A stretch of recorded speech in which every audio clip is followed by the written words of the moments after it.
Hello, everyone. I hope you can hear me.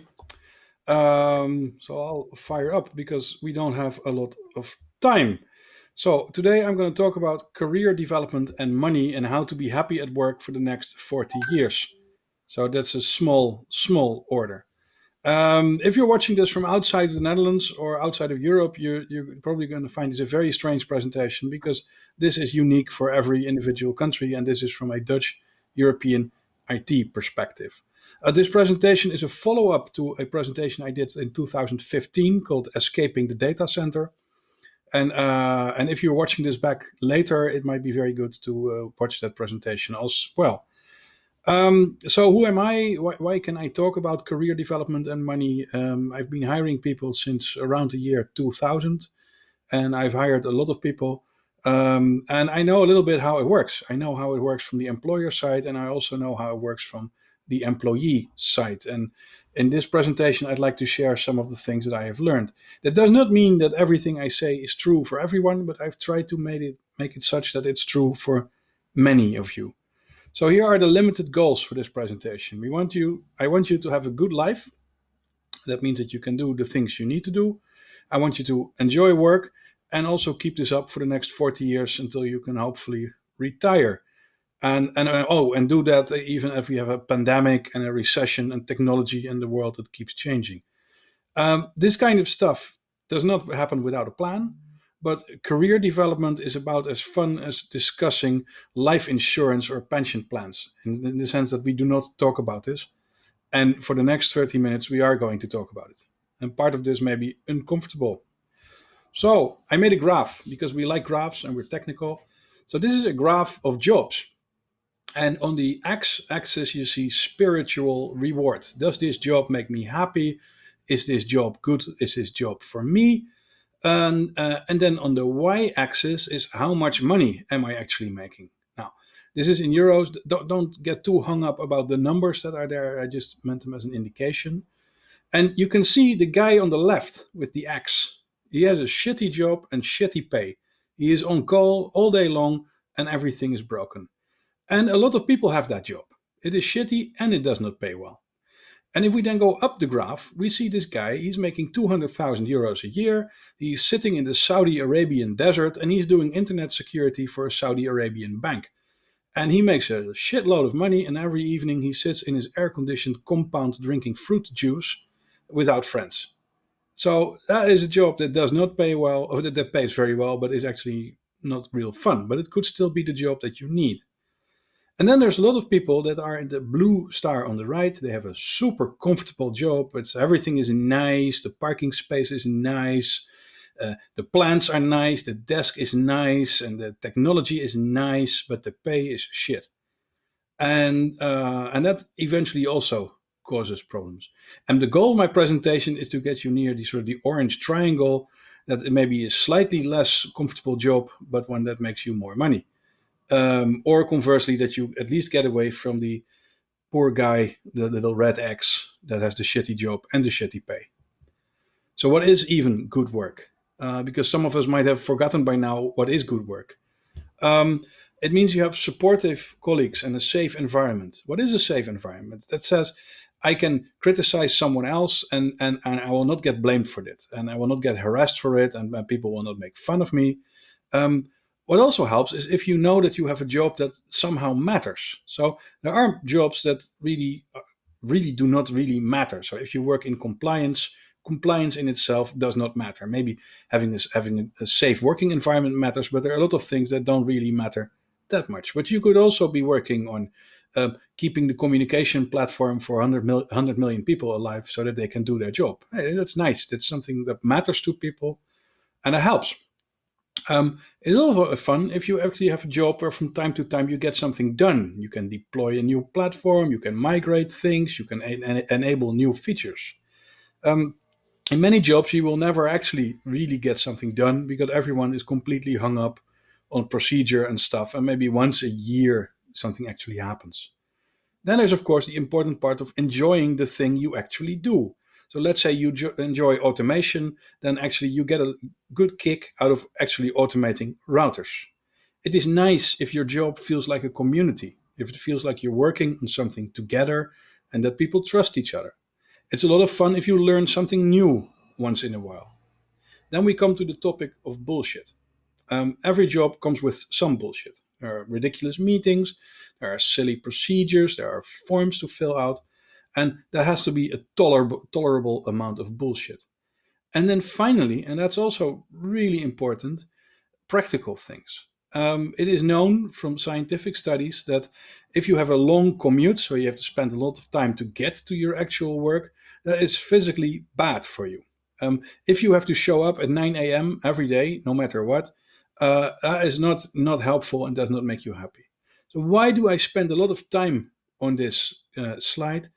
A lot of people I speak to are convinced that good work does not exist because they've not seen it in the past 10 years. And I'm here to remind you that actual good work exists, and that it's tremendous fun, and it's very satisfying if you actually have good work in a safe environment. So strive for that.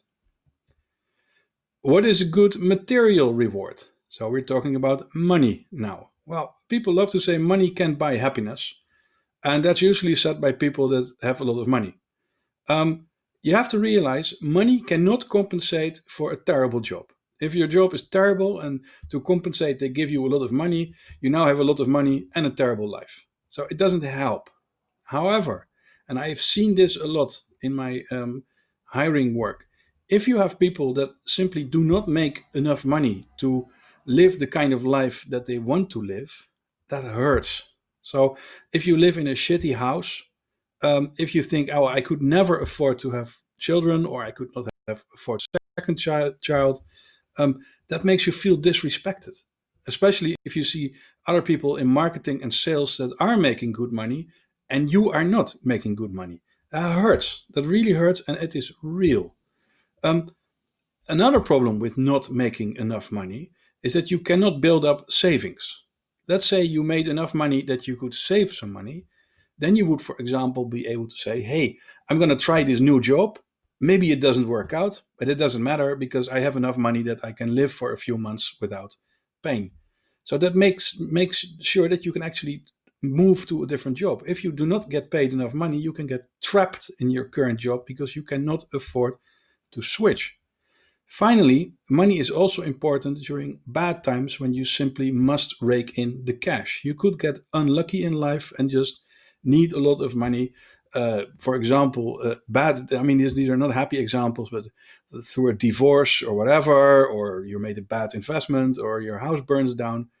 There are lots of people that say, I'd rather be happy at work than make enough money. And this slide is here to tell you that it's not enough to just have comfortable work. Eventually, running out of money is also bad for you.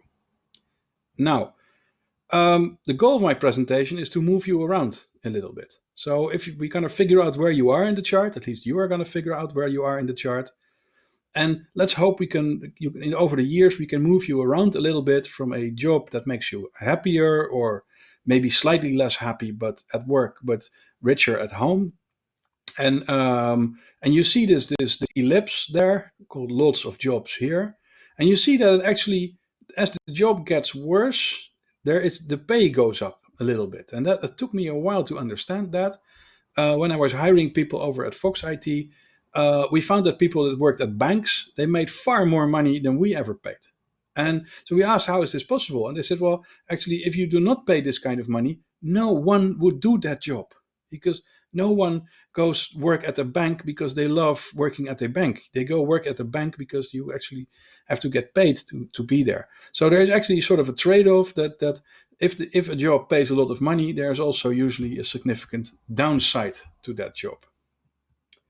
So where are you on the chart? And this is an important one. This is an exercise you can do at home. This is an exercise you can do at work. And this is an exercise that the NLNOG community can help you with. What kind of money do you make?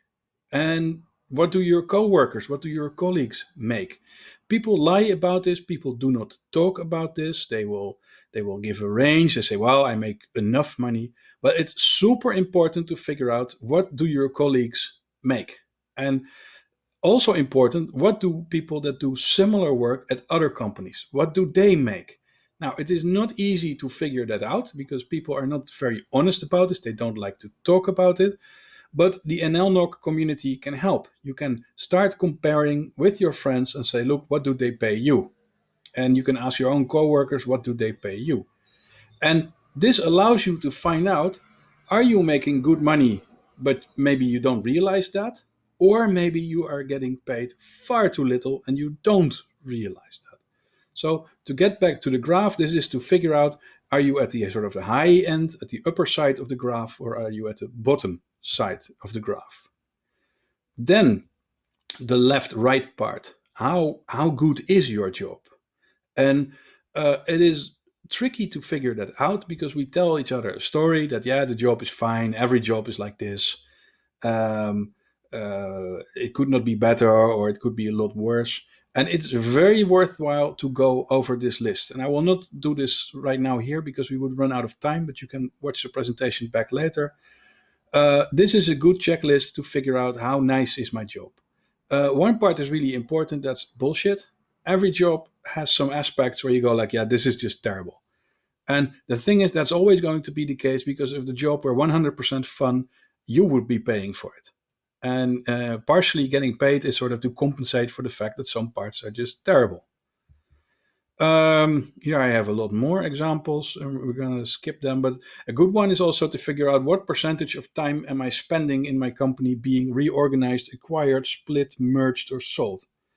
Um, um, so this is a good checklist. I want to really hammer home this point. If you, and I speak to some of you, especially younger people, that describe their job for me, where they say, yeah, I spend 3 hours in a car every day, and then I rack up servers, and maybe the next day I take them out of the rack again because someone changed their mind. Um, Bad work is very, very bad for your mental health. It turns you into a nasty person. If you get shit at work, you will be a shit person at home eventually. Um, if you have strange health problems like back pain or shoulder pain, headaches, and all kinds of things, a lot of that comes from bad work. Bad work is like really, really bad for you. Now, you might have started the job at 18, and back at 18 you could drink beer all day long and live on a diet of shawarma and chips, and that's fine. And I can tell you, when you get older, that no longer works. And in the same way, toxic environments and shitty work are something that are sort of easy to deal with when you're maybe 20. When you're 30, it starts to hurt. And by the time you're 40, your bad job is making you ill. So it is really important to pay attention. Is my job making my life better? Is it good for me or not? And the final point is like really important. After 15 years of having bad work, you might be convinced that good work does not exist, that it's fake news, and it's not worth trying to get good work because you cannot imagine that it exists. And I'm here to tell you, good work, rewarding work exists. It is worth striving for. So, now, some specific worries. And like I said, I have some groups of NLNOG members in mind that I know pretty well. And one of these group of people are people that are too comfortable in their job. So you found a job and it's nice, the chair is nice, the coffee is shitty, but you got used to it, you got your own coffee machine. And even though the job may not be perfect, we know it's okay, it's tolerable. And we remember the war stories from our previous job where our boss asked us to make IPv5 addresses and told us to just make more IPv4 addresses. And we liked it since, so some people, it's easy to get stuck in a sort of okay job and get stuck there for 20 years. Same goes for technology. Technology improves, technology change, technology also gets worse. It really does get worse. And I see a lot of people getting stuck and they have a favorite framework and it was like super nice in 2005. And it's actually still super nice. It still really works. But everyone is now busy with somewhere else. And you spend your time telling these other people that they're all wrong and that the Kubernetes is all, it sucks because it cannot do what this Perl framework that I use has been doing since 1985. And you're probably right. But you're sort of digging a hole for yourself where you get ever more specialized in ever older technology. And it's hard to get out of that. So I have two worries. So I speak to some of you that have a well-paying job. It comes with a super nice car, and but the job is slowly killing you. So this mostly goes for the contractors, the data share people out there. And yeah, the job is nice, the money is nice, but you get shifted around from one place to the other place, and these are not actually good jobs because you never build up anything anywhere, and the pay is nice, but it's well, I'll get back to it later about some of the problems. And the one on the right is the too comfortable job, and that's the one I just described, where you sort of dig a hole for yourself and start telling you that this is all perfect until suddenly you are an expert in a framework that no one uses and your employer goes out of business. So, career development, what can we do? What can we do in the short term, like today? What can you do in the medium term? And what can you do in the longer term? Let's start with stuff that you could do today. Figure out what kind of employer do you have. And this is the most important part. Because if you get this wrong, then all the actions you could do in the next 6 months depend on this. Many employers are actually sort of hate the fact that they have to employ technical people. And you can tell. You can tell if you go like, yeah, no one in our management understands what we do and they don't even care. And they often say, yeah, well, you say this is difficult, but I have an app for that on my phone. And that's a sign that your company does not really care about you and would love to just sell you. The other place is, let's say you want to have a better job, but your employer really cannot afford to give you a better job because there is simply is no, you are not earning any money for the company. Then you can do whatever you want, but they're not going to be nicer to you. And this can be compared to a supermarket job where no matter how well you work, if you work at a supermarket, you will never make your supermarket more money by working harder. And they're also not going to reward you any extra because you're not selling any extra stuff. You're not making anything possible. But let's say you work at bol.com or Amazon, or you work at Netflix, and you enable millions of people to spend billions of euros at your employer, then it really pays for an employer to invest in you, because if you do a better job, the Netflix is better, the streaming is better, everything is better. So you have to figure out, does my employer even care about me? Could they afford to treat me better? And if you find out that your employer really does not like you or cannot afford to treat you better, then it's useless to try to improve things at your current employer. So, money. I explained this one, so I'm going to skip most of it. But if you start comparing what you get paid within your own department, so you sit there and you get out the actual pay slips, the loonstrookjes or whatever, and you figure out how much does everyone get paid, you will typically find that some of you earn twice as much money as the rest. And that's always the case. I have seen many of these Excel sheets and these tables. And the thing is, if you find out who is making the most money, it is usually not the best person. It is usually someone that got hired at the right time. And now everyone is super, super duper angry because I've been working so hard at doing this upgrade and it's got to be smooth. And I worked all over the weekend, and there is this other guy and he got hired 2 years later and he never shows up in the weekend and he makes twice as much as I do. And you will now be super angry. Okay, that's good. That is good. Because you have to use that anger. You have to figure out that, okay, someone is not treating me well, and I'm being treated like shit, and I'm going to change that stuff. So use that anger. Now, one of the hardest thing to do, but it's very important, if you want to improve the money you make, you have to have a credible threat that you're going to work somewhere else. And the only way to make that credible is to actually get another job offer. And you'll have to work on that. And this works like 1,000 times better than going to your manager and say, hey, I really need more money because Hank also gets more money. That doesn't work. You have to be credible and they have to worry that you're going to walk away. I'm gonna skip this one because we're really running out of time. So, some fun salary facts. Your employer will pay you as much as is needed to keep you around. And whenever someone new is getting hired, there's a huge random component in salaries. So when a new job gets shown, they will say, well, we're going to pay between X and Y thousand euros a year. But if a good candidate shows up, you can move that number around a lot. And it depends really on all kinds of random things. And this explains why you will find this one colleague, Hank, that gets paid twice as much as you do, and you don't understand why. Employers invent all kinds of bullshit to tell you that they cannot pay you more money.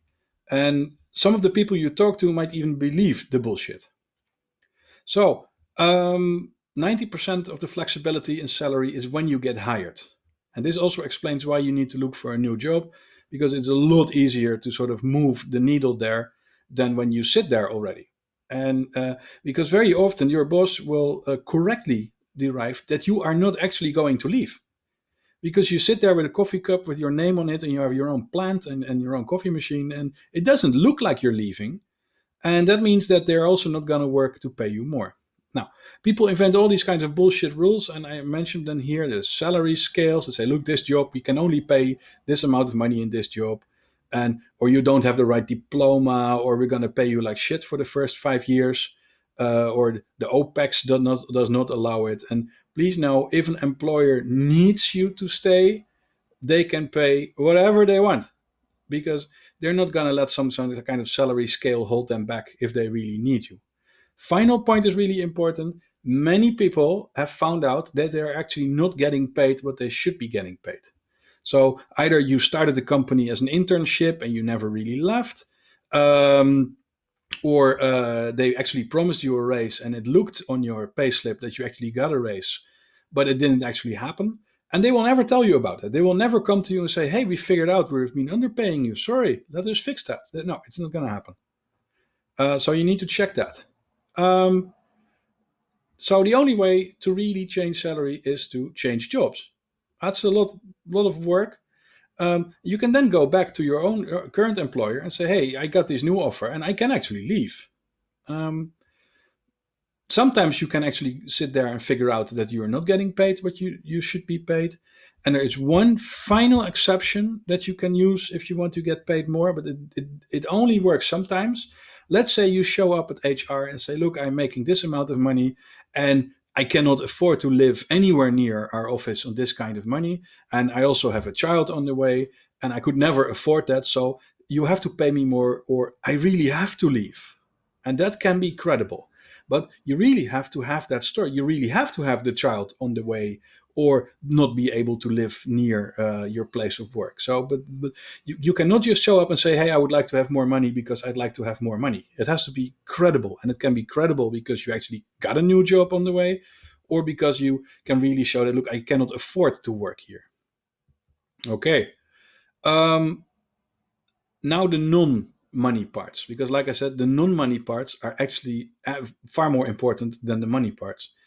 In the short term, there's not a lot you can do. If you find that your place of employment is not too great, you cannot fix it too easily.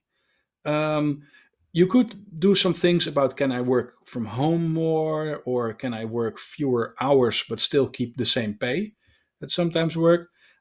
If you have a big fancy company car that you don't actually need, you could say, well, can I just work 4 days a week and not get this car? Or you could try internally to switch departments, which at least sort of is new pain. But these are not very strong options. Finding a new job. Um, just realize you're not going to improve your employer from the inside.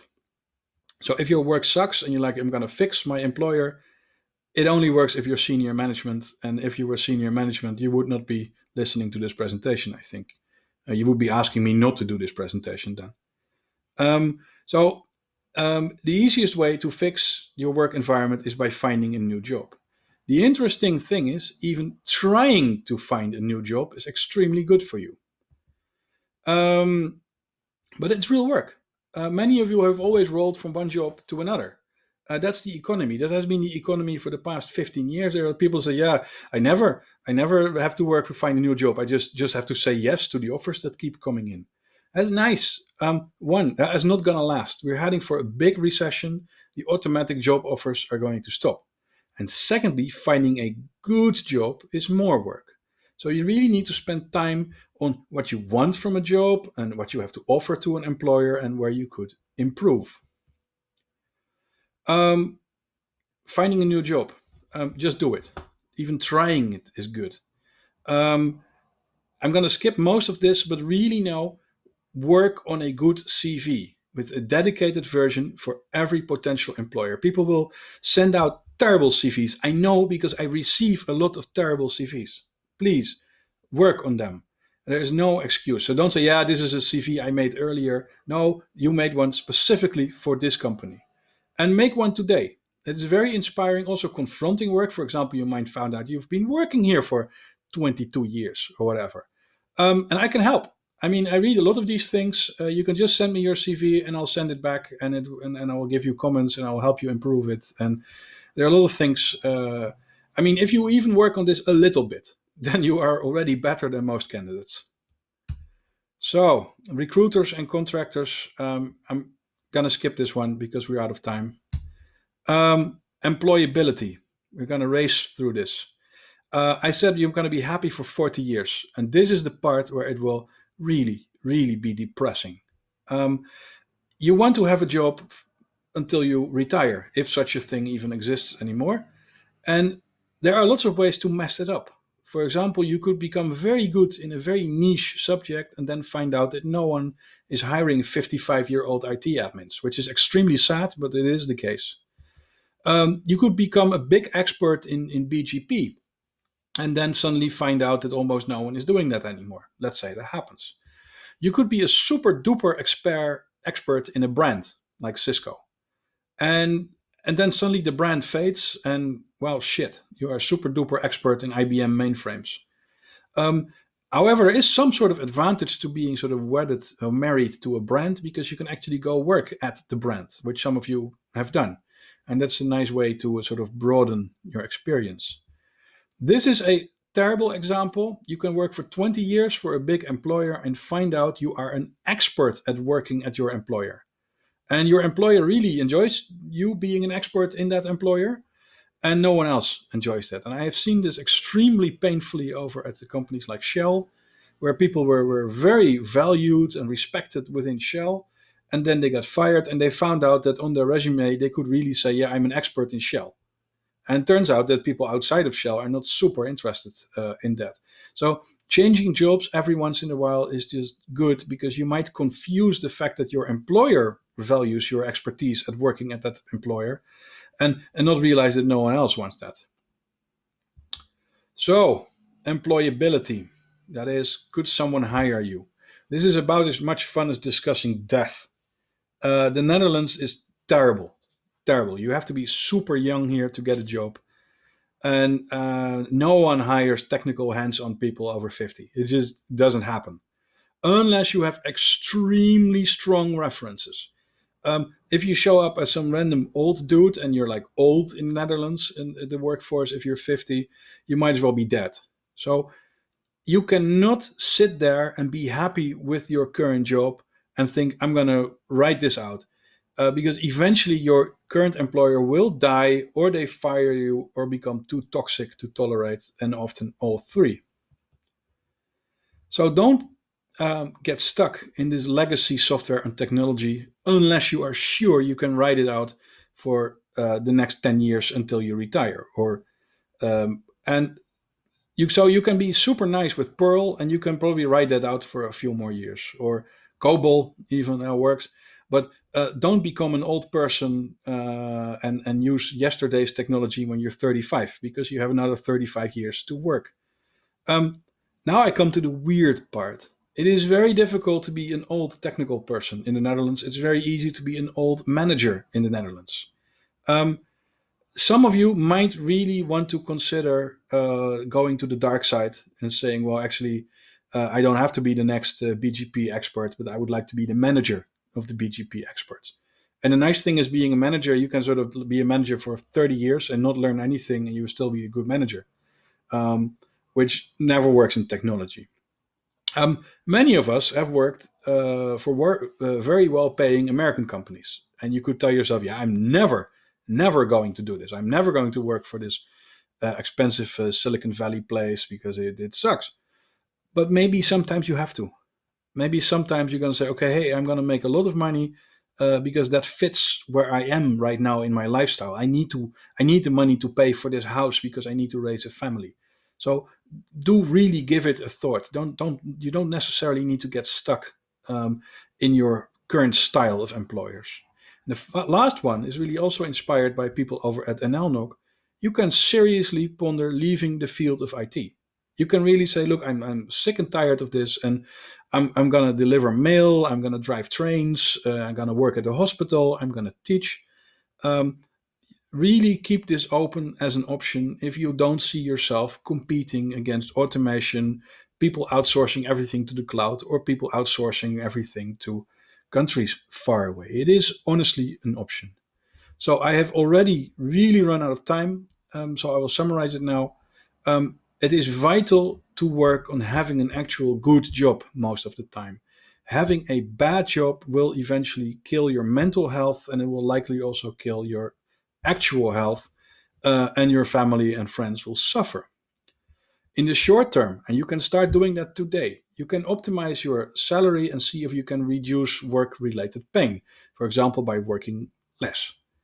In the medium term, write a really good CV and scout the job market. Spend time on that. That is good to do anyhow because it might also make you appreciate your current job. Don't be too comfortable in your current job, even if you've told yourself that is perfect. It will never remain perfect for the next 20 years. And longer term, work on staying employable by maybe becoming a manager or maybe just work somewhere else. And with that, I'm rounding it off. You can find the slides on tinyurl.com/next40. And there you can also find the previous presentation, Escaping the Data Center. And with that, I'm rounding it off. Thank you. Thank you for your great presentation, Bert. And what I liked about it is that there is something in there for everybody, for employees, but also for the good employers. Because if you are a good employer, then I think you will have paid very good attention to this presentation and drew maybe one or two lessons from it. We have a fair point. number of interesting questions that came up during your presentation, and I will pick a couple that I think you may have nice feedback on.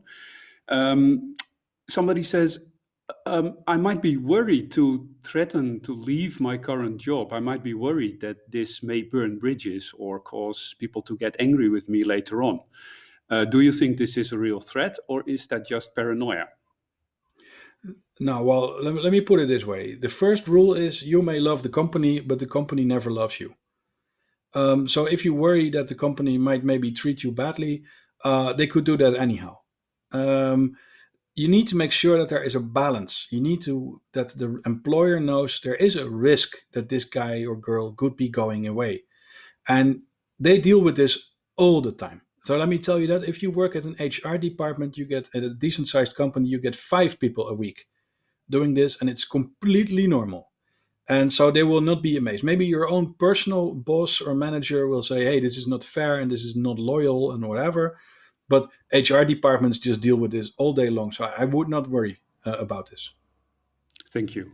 Another one that we had is if there is a guideline on what to look for if you write your CV. Some people like to write the CV more like a book, and others say it always has to fit on one page. Do you have a simple recommendation on that one? Well, one thing that so there are some generic remarks. Um, some of these contracting agencies, they send you like these 12-page CVs to make sure that everything that someone has ever done is listed on the CV.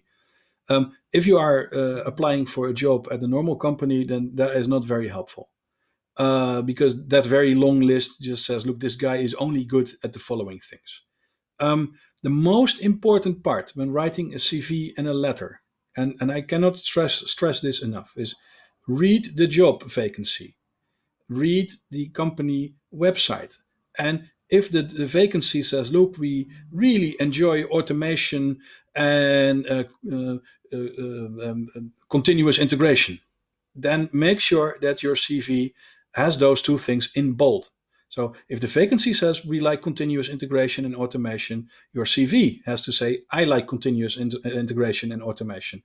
And that is the most important part, because it tells the employer two things. You actually read my vacancy and you care about my company, and you probably actually like the automation and the continuous integration. And I would say that that is the very most important part that people mess up, because you often get these CVs that you wonder, do you even know where you are applying? Are you even applying for this job? I think that is very valuable advice. Thank you, Bert. There is one more question that came up, and it is if you could hint to us where you are in your own graph. Yeah, that's a very good one. And I knew this one was coming, so I prepared that a little bit. So I make a shitload of money, and I'm also most of the time pretty happy. And that's maybe an extra reason why it's sort of it's worth listening to me, because I have lived this, and I have lived in many places of this graph, but sort of currently I'm sort of at maybe zero point 0.5 and somewhere north of 100,000 euros, and I can recommend that. Okay. Thank you very much, Bert. That was a great talk, and I think you had great questions that we've been able to answer really well. So thank you very much again for this talk, and hope to see you next time.